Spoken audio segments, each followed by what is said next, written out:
I need to tell you about something that completely shattered everything I thought I knew about my own country. And I'm not exaggerating when I say this might be the most important video I've ever made about the Philippines. 3 weeks ago, I received a message from someone I'd never met before. No introduction, no pleasantries, just a simple challenge that said, "You think you know the Philippines? You don't. Go to this location and film what you see. I guarantee you won't believe it's the same country you've been showing on your channel." I stared at that message for a long time. I've been making videos about the Philippines for 2 years now. I've shown the rice terraces of Bano, the chocolate hills of Bohol, the underground river in Palawan, the historic streets of Vigan. I thought I had a pretty good grasp of what this country was all about. Traditional culture, natural beauty, colonial history, island life. That was the Philippines I knew. But this person seemed convinced I was missing something huge. So they dropped a pin location in the chat. No explanation, just coordinates. And when I clicked on it, my screen loaded what looked like a mistake.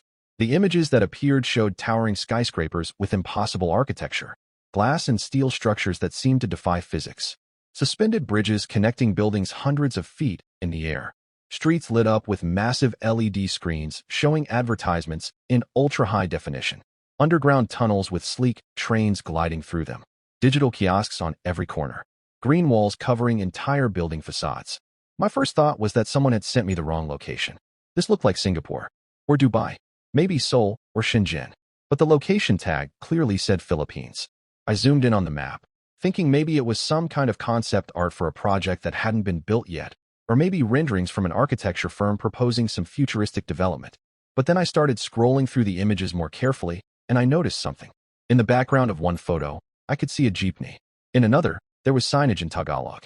In a third image, I spotted a familiar fast food chain that's uniquely Filipino. These weren't renderings. These weren't photos from another country. This was real, and it was here. I immediately started researching. I spent hours that night going down a rabbit hole, trying to figure out what this place was and why I'd never heard of it before. And what I discovered made me feel like I'd been living under a rock. This wasn't some small experimental district or a single ambitious building project. This was an entire city, a fully functioning urban center that had been transforming itself for years while most of the world, including most Filipinos, weren't paying attention. The city I'm talking about is Bonifacio Global City, or BGC as it's commonly known. And if you've never heard of it, you're not alone. But here's what's wild. This place is less than 30 years old. 3 decades ago, the land where BGC now stands was a military base. Fort Bonifacio, to be exact. It was decommissioned in the early 90s, and what happened next is one of the most dramatic urban transformations in Southeast Asian history. But here's the thing. This isn't just a story about buildings and infrastructure.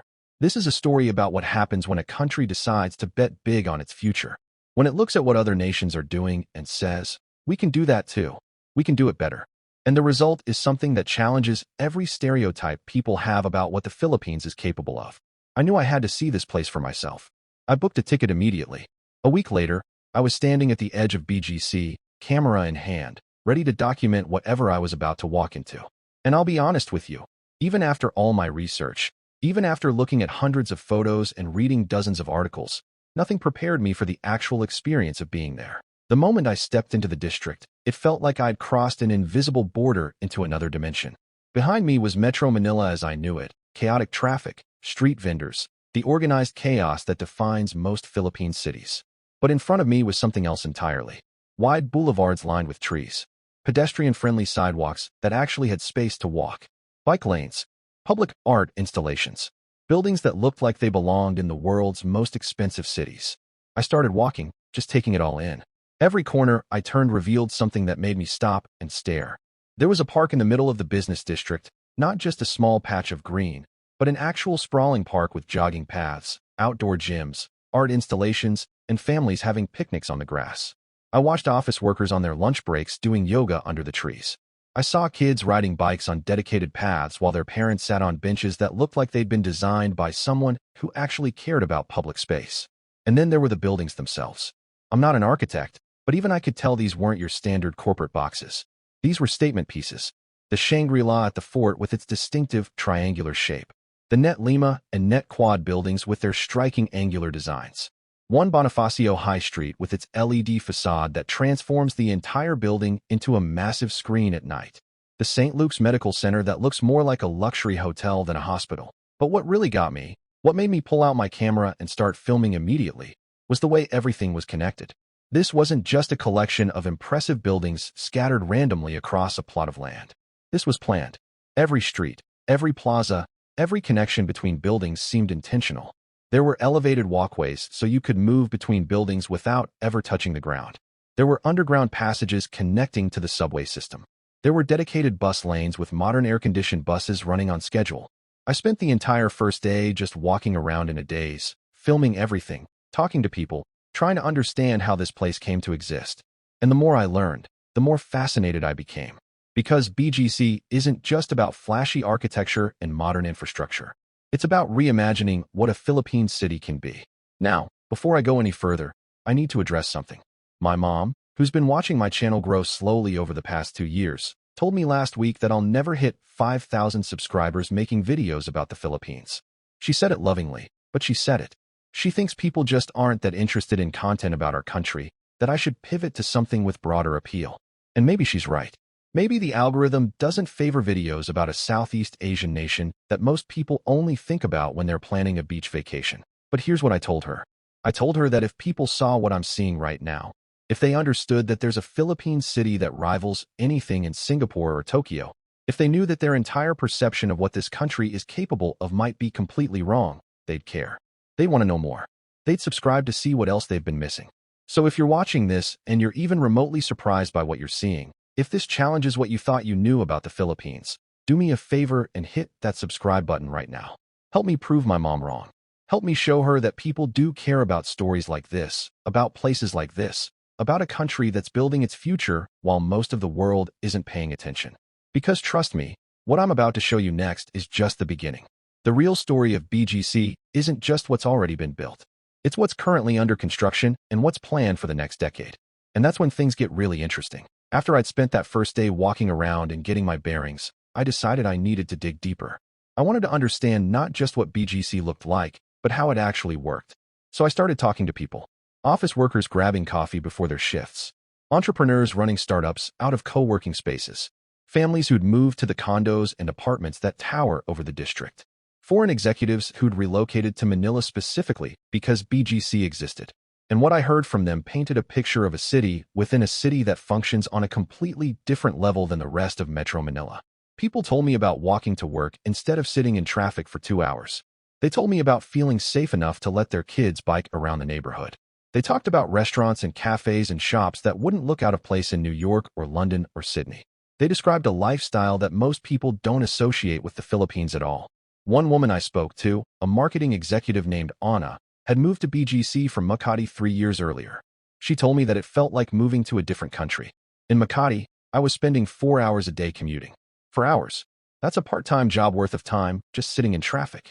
Here, I walk 15 minutes to my office. I actually have time to go to the gym before work. I can meet friends for dinner without having to plan my entire evening around traffic patterns. It sounds simple, but it changes everything. A startup founder I met at a coffee shop told me something similar. He'd considered relocating his company to Singapore for better infrastructure and easier access to talent. But then he discovered BGC and realized he could have most of the benefits of Singapore while staying in the Philippines. The internet speeds here are faster than anywhere else in the country. The buildings have backup power systems, so we never worry about outages. We can attract international talent because people are willing to relocate here. It's like we created our own little tech hub. But it wasn't just the professionals and the entrepreneurs who were excited about BGC.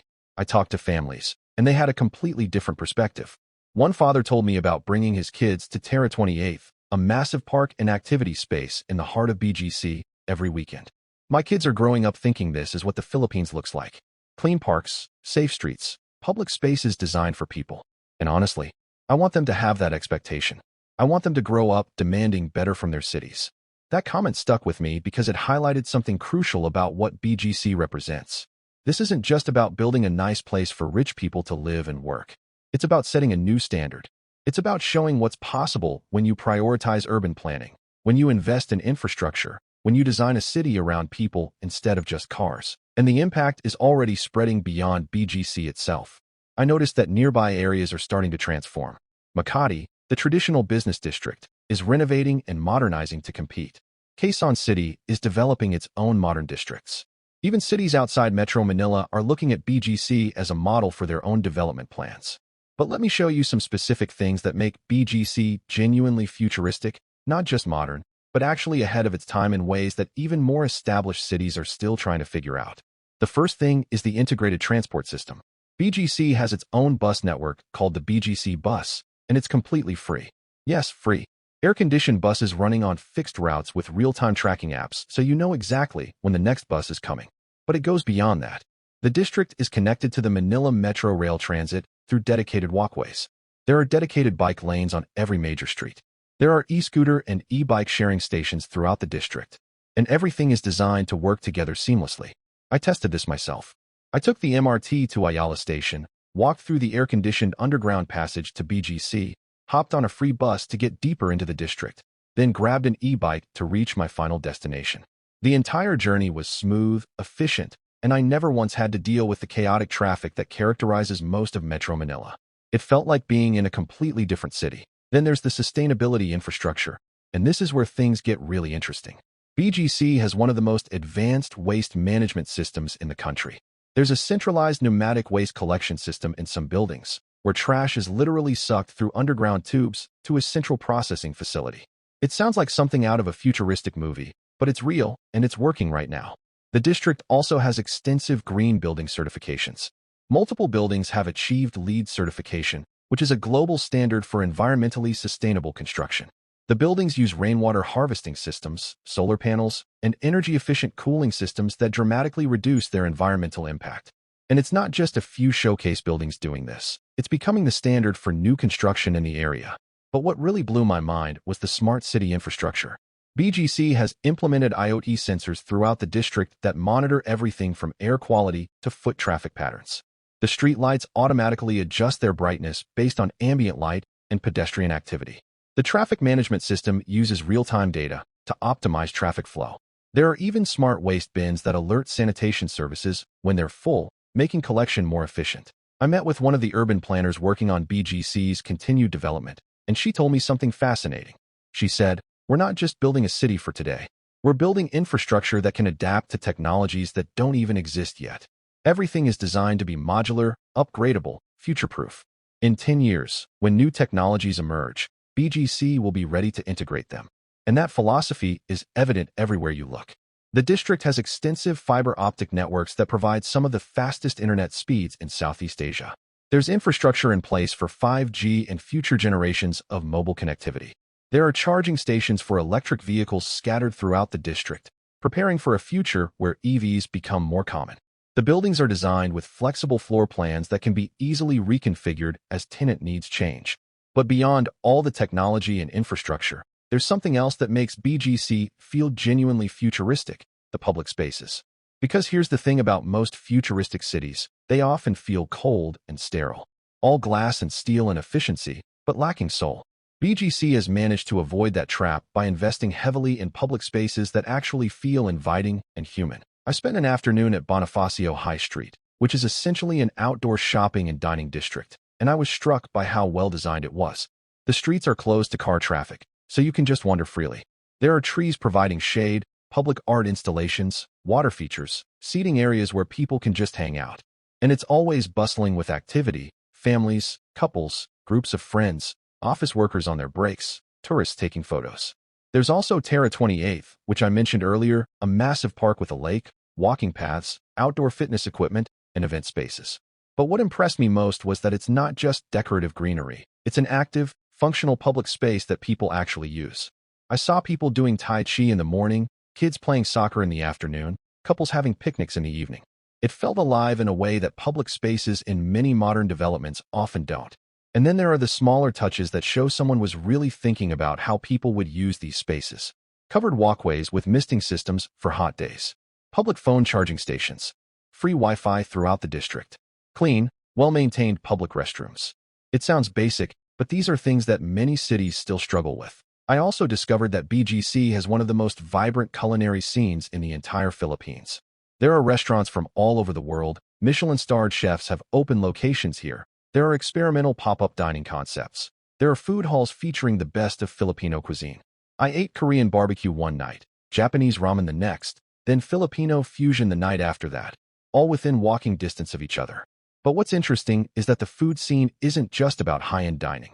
There are also more casual options: food trucks, street food markets, local eateries that maintain the accessibility and diversity that Filipino food culture is known for. It's this balance between luxury and accessibility that makes BGC feel less like a gated community and more like a real, functioning city. As I continued exploring, I started to notice something else. BGC is increasingly becoming a cultural hub, not just a business district. There's the Mine Museum, an interactive science museum that's genuinely world-class. There are art galleries showcasing contemporary Filipino artists. There's a growing theater and performance scene. There are music venues hosting both local and international acts. I went to an art exhibit one evening at one of the galleries, and I was surprised by how packed it was. Young professionals, artists, students, families, all mingling and discussing the work on display. It reminded me that a truly successful city isn't just about economic productivity. It's about creating spaces where culture and creativity can flourish. And speaking of creativity, BGC has become a magnet for startups and tech companies. There are multiple co-working spaces throughout the district, and they're filled with entrepreneurs building everything from fintech platforms to e-commerce solutions to gaming studios. I visited one incubator and talked to the founders working there, and the energy was incredible. People were excited, ambitious, convinced they could build something significant right here in the Philippines. One founder told me, 5 years ago, if you were a serious tech entrepreneur in the Philippines, you felt like you had to move to Singapore or the US to be taken seriously. But now, we have the infrastructure here. We have access to talent. We have investors paying attention. BGC has changed the equation. Now, I want to be clear about something. BGC isn't perfect. It has its critics, and they raise valid points. Some people argue that it's too expensive, that it's creating a bubble of privilege that's disconnected from the reality most Filipinos live in. The cost of rent in BGC is among the highest in the country. The restaurants and shops cater to a relatively wealthy demographic. There are legitimate questions about whether this kind of development actually benefits the broader population or just serves the elite. I think these criticisms deserve serious consideration. Urban development should ideally lift everyone up, not just create islands of prosperity in a sea of poverty. And there's a real risk that BGC becomes a symbol of inequality rather than progress if its lessons and benefits don't spread to other parts of the country. But at the same time, I think BGC proves something important. It proves that Philippine cities can be world-class. It proves that we have the capability, the expertise, and the ambition to build infrastructure that rivals anything in the world. It shows that the Philippines doesn't have to settle for outdated, chaotic, inefficient urban environments. We can do better, and BGC is the proof. And here's what's exciting: the model is already spreading. I talked to urban planners and government officials who are studying BGC and trying to replicate its successes in other cities. Cebu is developing its own modern business districts. Davao is investing in similar infrastructure. Even smaller cities are looking at how they can incorporate some of BGC's principles into their development plans. The question isn't whether BGC's approach works. It clearly does. The question is whether we can scale it, whether we can take the lessons learned here and apply them more broadly, whether we can create more cities and districts that give Filipinos the quality of life they deserve. As I wrapped up my time in BGC, I found myself thinking about that initial message I received, the one that challenged me to see a different side of the Philippines. And I realized that person was right. I had been showing one version of the country, the traditional, the historical, the natural. And all of that is important and beautiful and worth celebrating. But I had been missing this, the ambitious, the modern, the forward-looking Philippines that's building its future right now. BGC isn't just a collection of impressive buildings. It's a statement.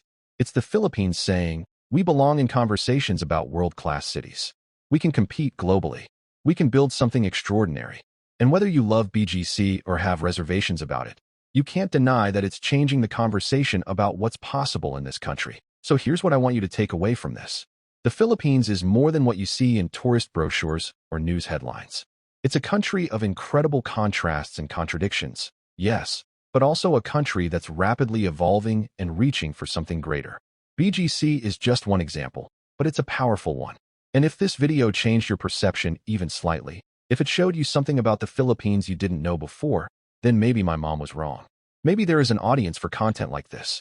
Maybe people do want to see beyond the stereotypes and discover the full, complex, fascinating reality of what this country is becoming. The future is already here in the Philippines. It's just not evenly distributed yet. But if BGC is any indication of where we're headed, That future is going to be remarkable, and I, for one, can't wait to see what comes next.